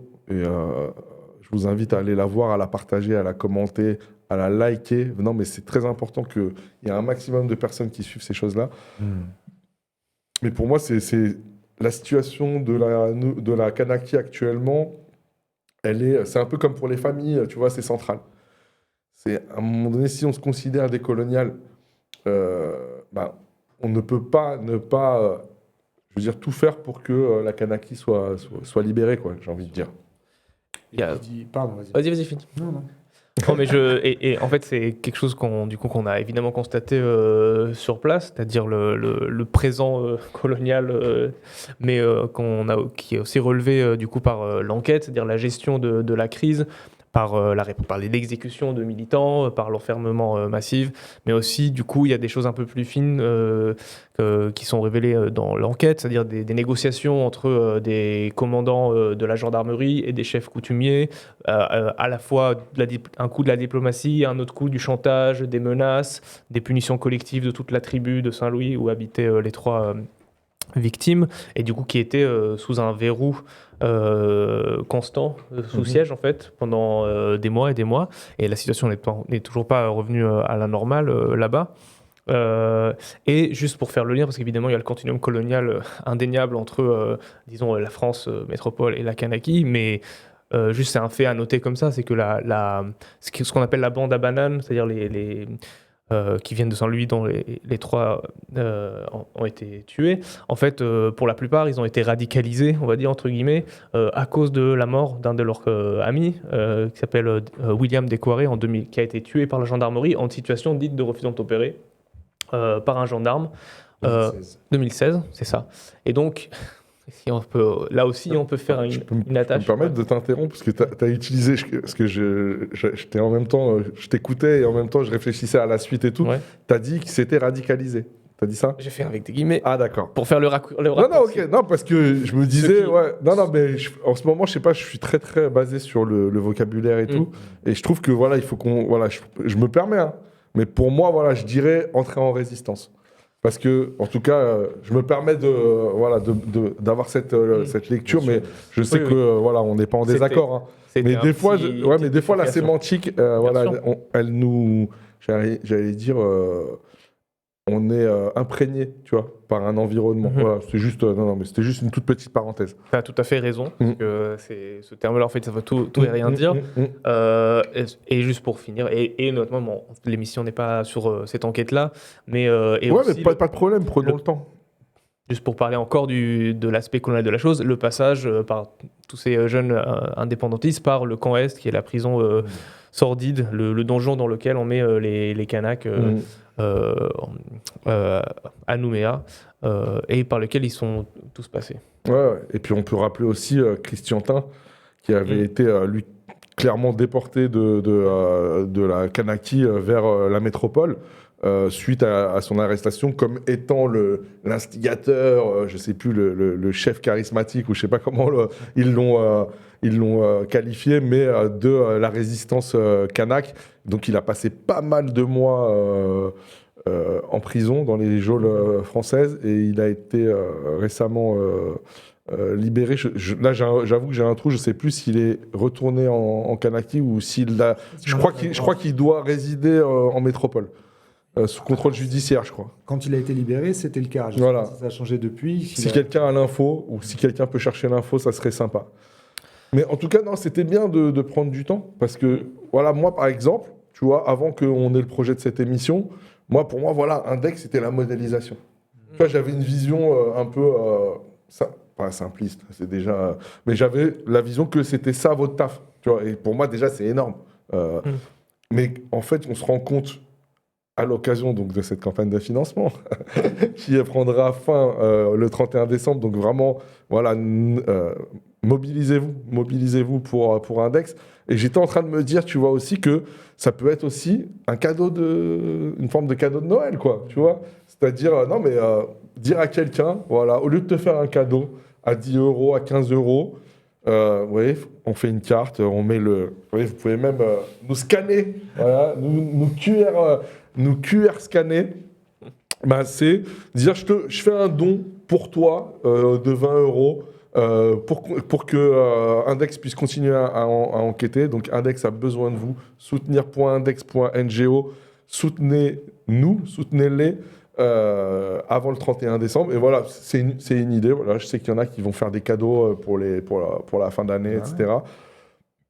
Moi, je trouve que ça peut être une idée cadeau géniale. Soit le t-shirt, 35 €, soit faire un don, une carte cadeau, franchement, tu vois. Ouais. Des fois, par exemple, dans les bureaux, etc., les gens, ils doivent se faire un cadeau à 10 €, à 15 €, et ils ne savent pas quoi faire. Et ben, vous faites un don, vous imprimez une carte Index, soutenir.index.ngo, et vous dites, voilà, je t'ai offert, j'ai mis 20 € pour toi, et puis, Toi, tu peux mettre 20 € pour quelqu'un d'autre. Il a beaucoup de bonnes idées pour... Ouais. notre- Samir, VRP. La dalle, frère, on a la dalle, nous. mais- On a la dalle. Tu vois, je parlais de ça hier ou avant-hier, je crois, avec une personne. Et je disais, en fait, il y a des personnes qui ne peuvent pas nous comprendre parce qu'ils n'ont jamais eu faim. Tu vois, faim de manière différente. Hein, pas, moi, j'ai jamais crevé la dalle, je ne vais pas faire le miskin et tout. Mais tu sais, on peut avoir faim de frustration, de ne pas avoir eu des cadeaux, de ne pas avoir vu son père, de ne pas avoir... tu vois, on peut avoir faim de plein de manières. Et je pense que nous tous, les militants, parce que vous êtes des militants, Bien sûr. les gars, il faut... Non, mais on va- voilà, je veux dire, non, mais... Je voulais qu'on Voilà, parle de ça. voilà, et je veux dire qu'il y a cette dimension, et peut-être que ça sera notre dernier sujet, mais je pense que la base du truc, c'est on a la dalle. Quand je dis on a la dalle, c'est on a un truc qui nous, tu vois, au fond du bide là, qui nous prend et qui fait que bah, si on règle pas ce truc-là, en mettant le bleu de chauffe et en allant sur le terrain, voilà, qui faire des modélisations, qui faire des enquêtes, qui militer, qui participer aux manifs, etc., on sera pas bien. On sera pas en phase avec nous-mêmes. Et voilà, et moi, c'est ce que je ressens. Voilà, on s'était jamais vu. En vrai, je suis vraiment hyper heureux que vous soyez là avec nous. Et j'espère que ça aura un impact dans votre campagne. Mais surtout, voilà, je ressens ça chez vous. Je ressens ça, ce côté de... Et c'est pour ça que moi, je vais au charbon. Tu vois, c'est pas pour faire le guignol. Hein. C'est, je crois fondamentalement, tu vois, on disait de croire au produit, tu vois. Je crois fondamentalement à votre mission, à votre travail. Sinon, je ne serais pas là aujourd'hui, vraiment. Merci. Ça me touche, ça nous... Je pense que je peux dire ça nous touche. Et- Nadav, moi, je le sens plus distant. Ouais, Je déconne. Pas convaincu. Non, mais ouais, t'as dit un truc et je pense que c'est bien qu'on le revendique en quelque sorte. Micro. Ah oui, pardon. Qu'on le revendique, oui, je pense qu'il y a une dimension militante dans ce projet. Je pense qu'il y a une dimension très clairement engagée et que je vois au sein de l'ensemble de l'équipe et puis de l'organisation elle-même. Et peut-être la préciser, c'est-à-dire aujourd'hui, exiger,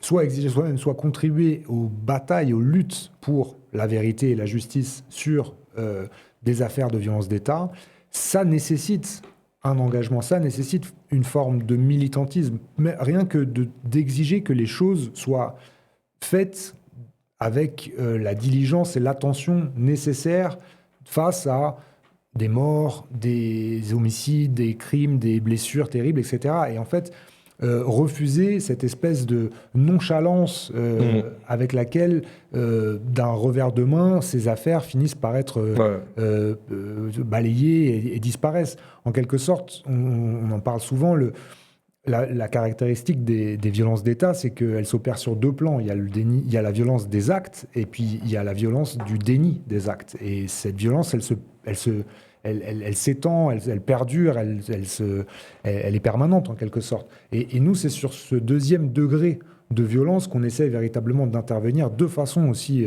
engagée, voire militante, de contester en quelque sorte le monopole d'expertise, peut-être. de l'expertise Ouais. et même de la version, quoi, de dire du récit officiel. Ouais, de confiscation, peut-être même. Exactement, Il y a une dimension, c'est vrai, il y a une dimension de confiscation du récit. En gros, c'est nous les pros. Voilà. Allez voir ailleurs, la tourner la tête. Non, ça c'est fini. Ça c'est fini. Et peut-être, justement, si on est sur un peu la fin, je peux ouvrir un peu sur... je veux dire, au fond, bien sûr, c'est sur des sujets comme ça, les violences policières qui sont structurellement... qui posent un problème structurel en termes de capacité, de possibilité d'accéder à de l'information véritable, fiable, etc., transparente. Mais aujourd'hui, on est dans une situation où, sur n'importe quel sujet, il y a véritablement un besoin, en quelque sorte, que nous, la société civile, la population, nous emparions de comment on va produire de l'information, à qui on va ou non faire confiance, et surtout... si on se faisait confiance à nous en tant que collectif pour véritablement aller regarder ce qui s'est passé, comment ça s'est passé, quelles informations on peut vérifier ensemble, collectivement. Je veux dire, il y a aussi une dimension collective à une initiative comme la nôtre, qui est aussi de transmettre un petit peu sur on utilise des outils qui sont qui peuvent paraître avancées, mais qui au fond sont accessibles, c'est-à-dire de l'enquête en source ouverte, de l'analyse d'images, de la modélisation 3D. On a un programme aussi de formation par lequel on partage un peu ça, parce qu'on pense que c'est... Ouais. C'est-à-dire tu vas en parler vu que peut-être l'origine quand même. On a du coup une formation, deux formations qui sont en place, qui pour l'instant ont été proposées il y a quelques années pour une première campagne participative, mais maintenant elle est proposée plutôt dans le milieu académique et étudiant. Une formation, disons, plus audiovisuelle sur le montage, sur la synchronisation des vidéos, donc en fait c'est un des outils qu'on utilise, et une autre formation plus axée sur la 3D et sur les techniques qu'on utilise pour modéliser des sites, installer des caméras virtuelles. Donc c'est ça qui nous permet en fait de faire le passage entre une vraie caméra et un autre point de vue. Exactement. Donc on fait aussi ces formations-là qu'on développe. Et donc quand tu dis en milieu institutionnel, c'est dans des écoles de cinéma, des écoles de vidéo, École, université. université. Oui, aussi, c'est accès. Enfin, je veux dire, on essaye de le rendre le plus accessible. On intervient dans des institutions culturelles, des gens qui viennent, c'est gratuit. Oui, c'est vrai. D'accord, ok. Et on essaie d'ailleurs de le faire avec Save, on est en train de parler de ça. Incroyable. Etc. Bien sûr. Incroyable, Stop aux violences d'État. Mm-hmm. Samia Hichem El Khalfaoui. Non, mais c'est important parce que j'ai perdu le fil. Ah non, voilà, non, je voulais quand même dire, parce qu'il ne veut pas le dire, mais à la base, Nadav, il a fait cette formation avant de rentrer. Non, mais je sens, il dissimule des trucs. Moi, je cache des choses. Voilà, il a une sorte de pudeur. Mais ça, c'est la première fois. Oui, voilà. C'est le syndrome de la première fois. Mais comme quoi, voilà, en fait, ça ouvre des portes. Parce que moi, j'ai fait la formation, ouais, c'est ça. 3 ans, c'est maintenant il est membre clé de l'équipe. Et à la base, c'est venu par justement. Bon, il savait déjà faire de la 3D, mais voilà, c'est des petites choses qui permettent derrière de se mettre à travailler sur ça. On a besoin de beaucoup plus de gens qui s'emparent, que ce soit de nos outils ou d'autres, mais en tout cas qui font évoluer notre régime d'information vers autre chose que, alors, soit on fait confiance à telle institution d'autorité, je sais pas, cette chaîne de télé, Le Monde d'un côté ou quoi, soit on croit à rien. Non, il va falloir qu'on s'équipe collectivement pour justement produire de l'information avec justement un réseau de médias indépendants, à faire en sorte que de ce sujet plus général de l'information et de son accès, on s'en empare aussi, quoi. Pour rebondir sur ça, juste, on est d'accord que ça ne trompera personne si on dit qu'on fait de la neutralité journalistique. Et la en fait, fameuse objectivité. Voilà. Après, nous, on considère qu'on fait de l'objectivité, mais de l'objectivité engagée, quoi. Donc, et on l'a vu donc avec ce que disait Issam et le fait qu'on est dans une bataille en cours. On a parlé de Nordine, mais juste pour parler du fait qu'en fait notre travail il arrive aussi sur des débouchés politiques et on s'en réjouit en fait. On va pas s'en cacher. Je pense juste notamment à une autre enquête qu'on a publiée récemment sur la mort de Juma Alassane, un réfugié syrien qui est mort noyé suite à l'action de la police. J'oublie toujours le nom, c'est dans le nord, dans une... à Gravelines. À Gravelines, tout à fait. Et en fait, cette enquête-là, elle a été faite avec d'autres médias, avec Hors-Cadre et Disclose, et elle a débouché sur une plainte par Utopia 56. Et on salue aussi, parce que là, ces derniers temps, ils étaient un peu sous le... J'allais dire, les attaques de la fachosphère, de la bolosphère, et du coup, force à eux si quelqu'un d'Utopia... leur 10 ans. Force à eux, vraiment une super asso. Et donc voilà, donc en fait, nous, en fait, on revendique justement le fait que notre travail, il débouche sur des choses concrètes en politique, quoi, dans le monde qui nous entoure. On n'est pas au-dessus, on n'est pas à côté, on y est. Ouais. Non, mais je trouve que c'est très éclairant. Là, toute cette discussion, on aurait envie de la poursuivre pendant longtemps.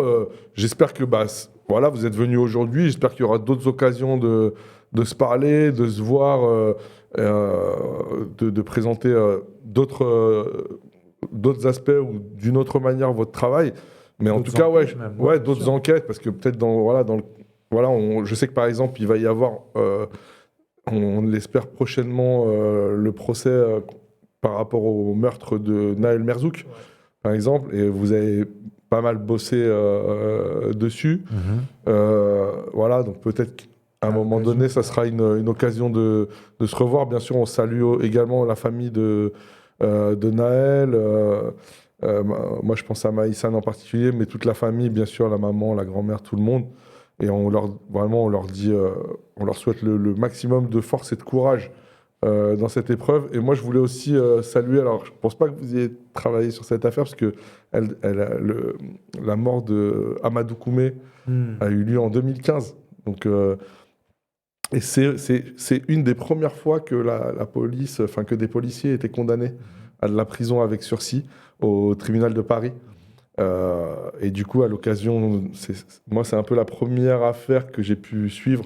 Et on avait pu notamment connaître Jessica, donc la femme de Amadou. On salue son fils aussi. Mais voilà, je pense que l'affaire Nahel, ça va être peut-être un tournant par rapport à ce qui va se passer. Moi, j'ai vraiment cette attente, pas du tout malsaine, hein, je veux dire, j'ai une attente militante de voir comment les choses vont comment la mécanique va s'engager, qu'est-ce qui va advenir et qu'est-ce que ça va produire politiquement, parce que vraiment, je pense que là, on était arrivé au bout de cette logique meurtrière du L435-1 et il va falloir, j'allais dire, solder les comptes, quoi, d'une certaine manière. Vous le vivez comme ça, vous aussi ? Oui, absolument. Enfin, ce que tu dis, en quoi l'affaire Nahel montre a une signification politique extrêmement large, mais montre aussi effectivement à quel point le cadre légal élargi par la loi de 2017 qui modifie le code de la sécurité intérieure et l'article L435-1 en particulier, comment elle le pousse à ses limites. C'est-à-dire qu'aujourd'hui, véritablement, il y a une attente, je pense, que justice soit rendue non seulement pour le meurtre de Nahel, mais aussi pour la reconnaissance que, d'un point de vue politique, parlementaire, le passage de cette loi a été une catastrophe, en quelque sorte. Une catastrophe. Et qu'il est temps de se saisir d'une occasion comme celle-ci pour justement qu'au moins, en quelque sorte, sa mort puisse servir à une prise de conscience sur le fait que cette loi est directement responsable d'une explosion du nombre de tirs mortels On pense à Rayana aussi, et à son âme. Bien sûr. Donc oui, effectivement, après... vas-y, si tu as quelque chose. J'ai rien d'autre à rajouter, si ce n'est pour ceux que ça intéresse et qui veulent aller un peu plus loin en tout cas entendre une parole avocate sur l'article L435-1. Et elle a une vidéo sur Luis Bico qui lui aussi a été tué dans une situation dite de refus d'obtempérer.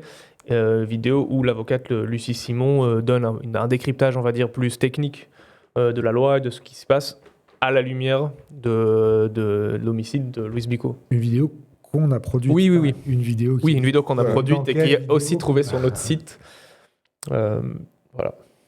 Voilà. Messieurs, voilà, on a fait Est-ce qu'on a un petit peu, on a couvert beaucoup de choses. Couvert des choses quand même importantes. Bien sûr, on est loin d'avoir expliqué ou raconté Index en long, en large et en travers. Pour ça, il faut aller sur le site, il faut aller sur les réseaux, il faut aller sur la chaîne YouTube. Il faut bien sûr soutenir .index.ngo jusqu'au 31 décembre en faisant un don, en faisant un cadeau de Noël ou de ce que vous voulez d'ailleurs. Vraiment, il faut soutenir Index. C'est le message qu'on voulait diffuser aujourd'hui. Est-ce que vous avez un mot de la fin ou est-ce qu'on dit au revoir à nos... Alors, juste pour vous dire qu'on était presque autour de 200 personnes qui ont suivi ce live. Donc déjà, ça c'est bien. Et puis après, bien sûr, il y aura le replay. Et ceux qui sont dans le replay, vous mettez des pouces, vous mettez des commentaires, vous faites des dons. Faites honneur à cette émission et à cette ONG. Mais voilà, qu'on donne vraiment de la force, quoi. Non, mais moi, je voulais en profiter pour te remercier, vous remercier, parole d'honneur de cet accueil, parce que ça... On a mis trop longtemps à venir, en fait. Ça tient, je veux dire, en quelque sorte, vous faites un travail vraiment essentiel, je pense, pour diffuser, pour faire apparaître une parole qui est justement trop souvent mise de côté. Samir, moi je t'ai vu à ces différents procès, que ce soit celui où Nordine était condamné ou plus tard quand c'était le procès des policiers. Je veux dire, t'es sur le terrain, vous êtes à chaque fois sur le terrain, vous relayez voilà, des événements, des moments qui sont très importants, qui continuent à nous inspirer aussi. Et donc, on est ravis de pouvoir partager ce moment où effectivement, il y a une convergence dans certains des objectifs Ouais, bah oui. voilà, politiques. Qui C'est un travail collectif qui n'est pas forcément formalisé, qui n'est pas forcément, j'allais dire, tu vois, réglementé, quoi. C'est-à-dire que ça se fait comme ça au fil de l'eau. Bien sûr, là, quand tu me parles, je pense forcément à Mal Bentounsi, tu vois, qui a vraiment montré la voie. Elle, la pauvre qui a perdu son frère en 2012 et qui a fait monter les marches de la dignité, qui a donc politisé sa démarche au-delà de vouloir faire, ce qui était tout à fait légitime, condamner ce qui a été le cas, l'assassin de son frère, mais qui a continué à politiser jusqu'à aujourd'hui briguer la mairie de Meaux. C'est une des histoires quand même absolument incroyable. On la salue aussi. Bien sûr, on pense à la famille Chouvia, on pense à la famille Gaye, on pense à la famille Garand, on pense à la famille Traoré, on pense à toutes ces familles qui sont qu'on essaye très humblement, à qui on essaie d'apporter notre énergie. Parce que quand elles sont endeuillées, forcément, des fois c'est compliqué de s'organiser, etc. Et nous, en tout cas, dans notre mission, c'est ce qu'on essaye de participer à ça, voilà, d'être un vecteur. Et vous, je pense que vous êtes un élément, un autre élément. Et tout ça, ça constitue une matrice, quoi. Et je sais pas, Nadav, on a dit ce qu'on avait à dire. Ouais, merci à toute l'équipe et au chat aussi, ceux qui étaient là. Merci pour Et vos questions. on va dire aussi un dernier merci, c'est à l'équipe technique. Oui. Voilà, aujourd'hui, il y avait Pablo. Merci Pablo. Il y avait évidemment Christophe qui est venu à l'heure, hein, il faut le dire. Pile poil, quoi, on va dire. Non, en fait, je voulais dire Julien au début qui est venu de loin, c'était ça que j'étais censé dire. Et non, merci les gars. Merci à tout le monde. Et attention, parce que là, comme on est lundi, c'est double dose de live. Ouais. On se retrouve à peu près vers 19h30. Je crois qu'il y aura Azadi, il y aura Youssef, peut-être d'autres personnes. Là, j'ai pas tout le monde en tête. C'est la perme, comme tous les lundis, à partir de 19h30. C'est la revue d'actualité. Ça t'arrive de regarder ? Bien sûr. Ouais. Et c'est le CNews des coloniales. Voilà, c'est ça. Et on parle aussi beaucoup d'islam, mais pas de la même manière. Voilà. Muslim, t'as la ref ou pas ? Ça, je crois que j'ai pas la ref. T'as pas la ref ? C'est dans je suis pas assez assidu, le complément d'enquête de cette semaine là, qui est passé sur Fonzo, qui franchement qui est pas ouf. Honnêtement, on est beaucoup plus percutant sur Parole d'honneur. Et il y a un mec qui travaillait à CNews, et le gars lui dit... Tu vas là-bas, tu fais une enquête, et le mot d'ordre, c'est muslim. J'ai trouvé ça génial. Merci beaucoup. Merci beaucoup. Merci à l'équipe. Faites un don, faites une contribution à Index, soutenir.index.ngo. Merci à tout le monde sur le chat. Voilà, au revoir, et Free Palestine.